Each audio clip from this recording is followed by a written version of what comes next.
Buenas a todos, mi nombre es Johnny Payares y el día de hoy les vengo a contar mi experiencia como paciente renal. Todo comenzó cuando apenas tenía 13 años, cuando presenté los primeros síntomas, los cuales eran edema en los pies y en los párpados.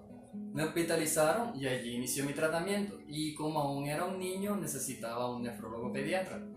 Tuve una cita de nefrología con una nefróloga de adultos y cuando me envió a la clínica porque necesitaba atención urgente. Tenía nuevamente edema en los pies y los párpados. En la clínica me atendió el nefrólogo pediatra y dijo que necesitaba una biopsia urgente. Pero demoré 40 días en la clínica esperando a que me hicieran la biopsia. Cuando llegaron los resultados, solo habían tomado tejido adiposo, no dio ningún resultado. Nos consiguieron un contacto con una nefróloga en Medellín. Fuimos por nuestra cuenta e inicié un nuevo tratamiento con ella. Si ella llega a ver este video, fue la mejor nefróloga que me trató.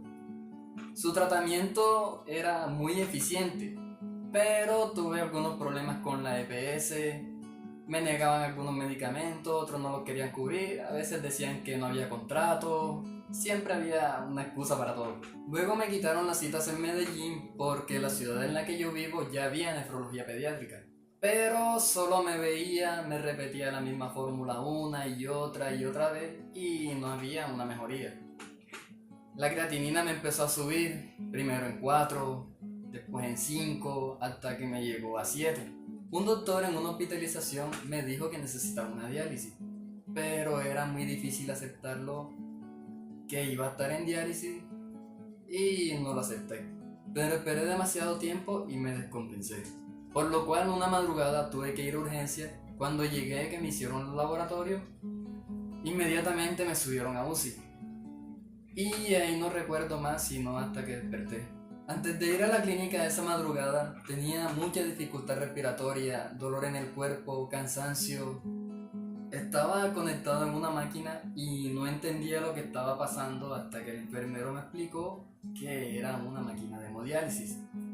Es difícil aceptar que dependemos de una máquina después de tener bien nuestros riñones,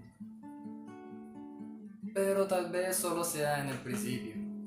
Ya logré aceptarlo. También tuve en diálisis peritoneal, demoré unos 2 meses en diálisis peritoneal, pero no me funcionó. El líquido de la diálisis peritoneal se me subía a la cavidad pleural y me producía edema pulmonar y dificultad respiratoria, por lo cual regresé a la hemodiálisis. Hoy tengo 21 años de edad y tengo 4 años en diálisis. Si el video te gustó, puedes suscribirte y dejar tus preguntas en los comentarios y los estaré respondiendo en el próximo video.